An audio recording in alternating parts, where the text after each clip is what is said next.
Assalamualaikum warahmatullahi wabarakatuh. Perkenalkan nama saya Nadila Pratami dengan NIM D1C122026 dari kelas R002, mata kuliah Teknologi Pengolahan Kelapa Sawit. Dengan dosen pengampu yaitu Ibu Yernisa STPMSI. Baiklah, di sini saya akan menjelaskan tentang ujian saya yang pertama yaitu berikut adalah gambar penampang melintang dari buah sawit atau berondolan beserta keterangannya. Di sini dapat dilihat untuk bagian pertama yaitu bagian kulit buah atau yang dinamakan dengan epicarp. Selanjutnya yaitu eh, bagian yang bagian yang ditunjukkan ini yaitu bagian daging buah atau mesokarp. Terus selanjutnya bagian di sini yaitu bagian endokarp atau cangkang dari buah sawit. Selanjutnya yaitu bagian yang putih ini yaitu bagian endosperm atau kernel dari buah kelapa sawit. Selanjutnya yaitu pohon industri dari buah kelapa sawit. Yang pertama yaitu buah kelapa sawit terdiri dari 4 bagian yaitu epikarp, mesokarp, endokarp, dan endosperm. Eh, Pada epikarp atau kulit buah ini produk turunannya bisa dijadikan yaitu sebagai bahan bakar boiler pabrik em, untuk mesokarp atau daging buah bisa dijadikan eh, minyak sawit CPO, di mana produk turunannya dari CPO ini yaitu bisa dijadikan bahan pangan seperti minyak goreng, margarin, minyak makan merah. Selanjutnya yaitu kosmetik. Kosmetik ini eh, contohnya bisa dijadikan lotion, sabun, dan juga lipstick. Untuk produk selanjutnya yaitu pembersih, contohnya deterjen. Eh, CPO juga bisa dijadikan bahan bakar, yaitu biodiesel, dan bahan baku oleh kimia seperti gliserin dan asam laurat. Selanjutnya yaitu endokarp atau cangkang dari buah kelapa sawit. Ini produk turunannya bisa berupa briket, contohnya. Eh, Selanjutnya yaitu bagian dari buah kelapa sawit yaitu endosperm atau kernel. Produk turunannya yaitu minyak kelapa sawit atau PKO. PKO ini bisa dijadikan yang pertama yaitu bahan pangan seperti minyak goreng, margarin, dan juga mentega. Selanjutnya, PKO bisa dijadikan kosmetik, contohnya lotion, sabun, dan juga lipstick. PKO juga bisa dijadikan sebagai pembersih, contohnya deterjen. Selanjutnya yaitu untuk pengukuran parameter mutu minyak kelapa sawit atau CPO.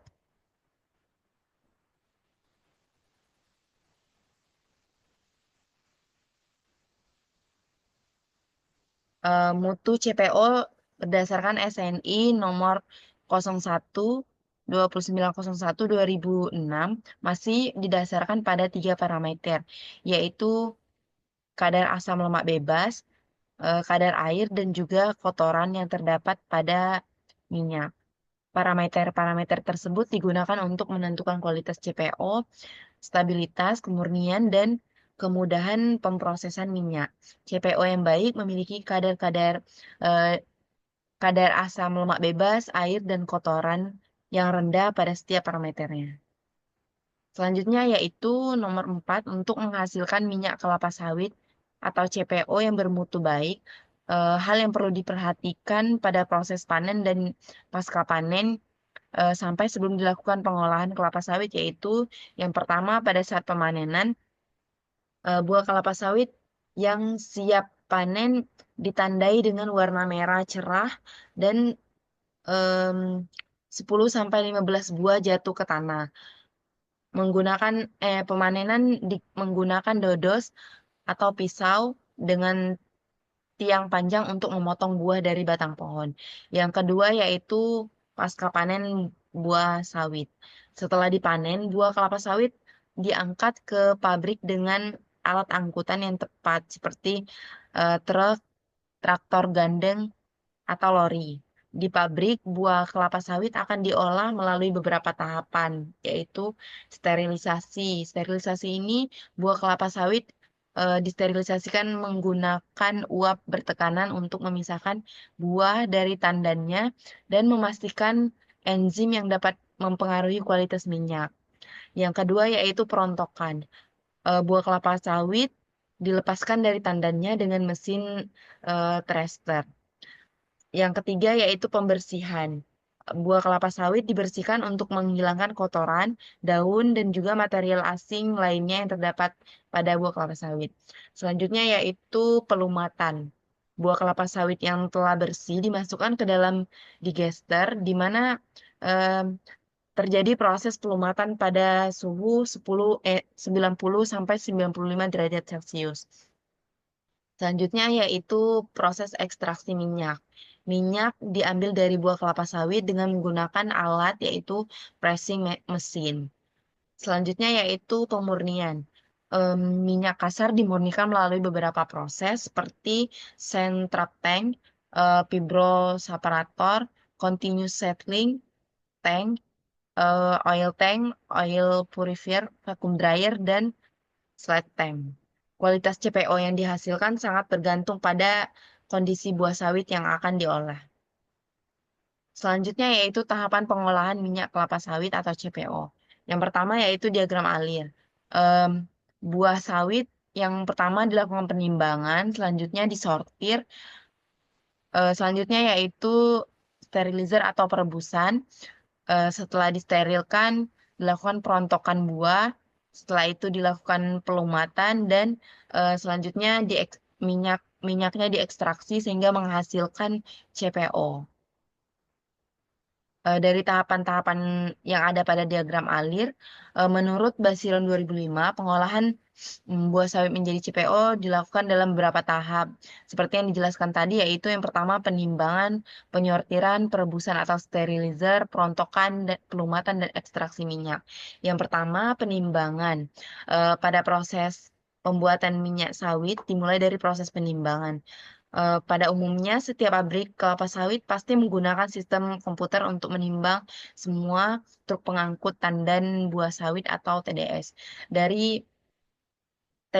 dari perkebunan pemerintah maupun swasta. Tujuan proses ini yaitu agar proses perhitungan menjadi lebih akurat.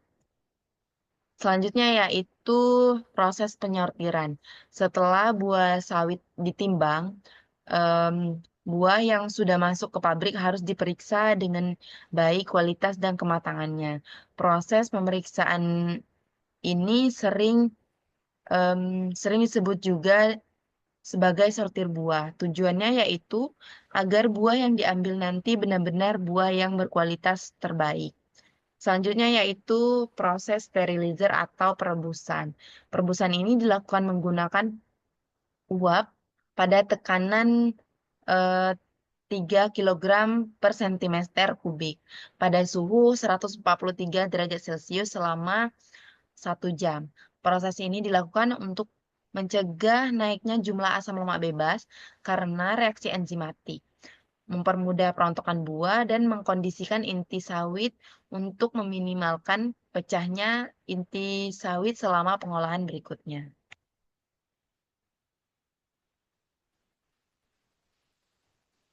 Selanjutnya yaitu proses perontokan.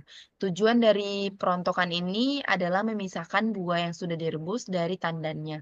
Perontokan ini dilakukan dengan dua cara, yaitu menggoyangkan dengan cepat bagian buah sawit dan juga memukul buah sawit tersebut, sehingga nanti buah em, dan juga bonggolnya akan lepas. Selanjutnya yaitu yang kelima, proses pelumatan.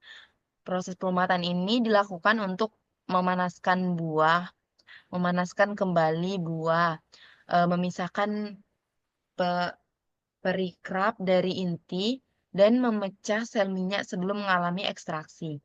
Kondisi terbaik pelumatan ada pada suhu 95 sampai 100 derajat Celcius selama 20 menit. Yang keenam yaitu ekstraksi minyak. Ekstraksi minyak Biasanya dilakukan dengan mesin press yang akan menghasilkan 2 kelompok produk yaitu yang pertama campuran antara air, minyak, dan padatan. Yang kedua, cake, yang mengandung serat dan inti.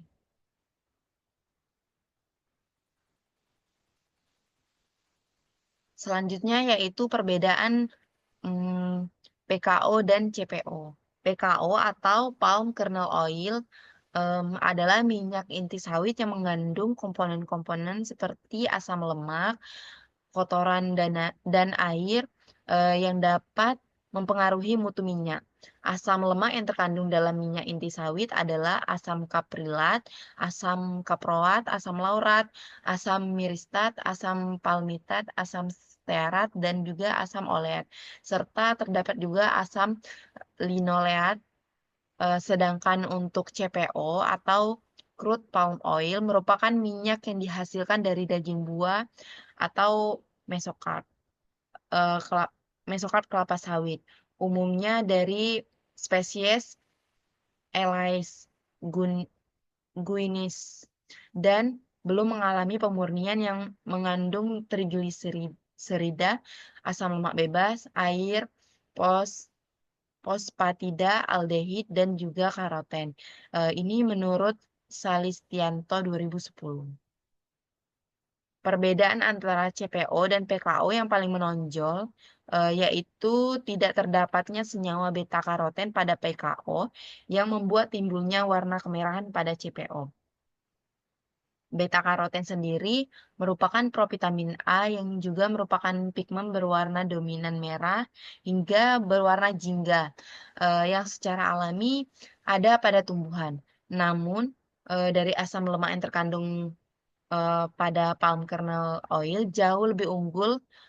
Hal tersebut yang mendasari pengolahan PKO menjadi minyak goreng dan produk pangan. Sedangkan CPO lebih dominan digunakan sebagai bahan baku untuk produk non-pangan, contohnya seperti pembuatan biodiesel dan juga produk non-pangan lainnya. Hal ini berdasarkan pernyataan Ali dan Nurlina 2014. Baiklah, sekian penjelasan dari saya mengenai ujian saya, yaitu mata kuliah Teknologi Pengolahan Kelapa Sawit. Saya akhiri, wassalamualaikum warahmatullahi wabarakatuh.